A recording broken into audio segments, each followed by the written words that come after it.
এই যে আলুর দাম 50 টাকা 45 টাকা, পেঁয়াজের দাম 200 টাকা 150 টাকা লাগাছে, এগুলা কি ওই ব্যবসায়ী জারুয়া শালারা মোর ওইলা লাভের টাকা দিয়ে বাড়ি করেছে 10 তলা, হ্যাঁ, আর ইলিশ মাছ খাচ্ছে, আর এই কৃষকের কুড়ির মাছ দিয়ে ওরা বড় লোক হচ্ছে। সময় আসছে একদিন এই জারুয়ার ঘরে অবস্থা খারাপ হবে। এই জন্য সরকারের উচিত প্রত্যেক উপজেলায় একটা করে কোল্ড স্টোর করা, তাহলে আলুর দাম কমবে, সব কিছুর দাম কমবে। এখনও সময় আছে সরকারের পদক্ষেপ নেওয়া।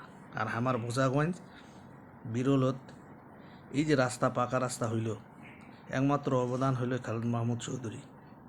আজ উনি এই কাজগুলো করছে বলে গ্রামের মানুষ আনন্দ আছে।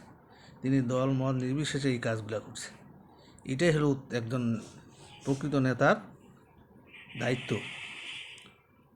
আমি তাকে ধন্যবাদ জানাই এবং আমি সবসময় বলি বোচাগঞ্জ বিরলের উন্নয়নের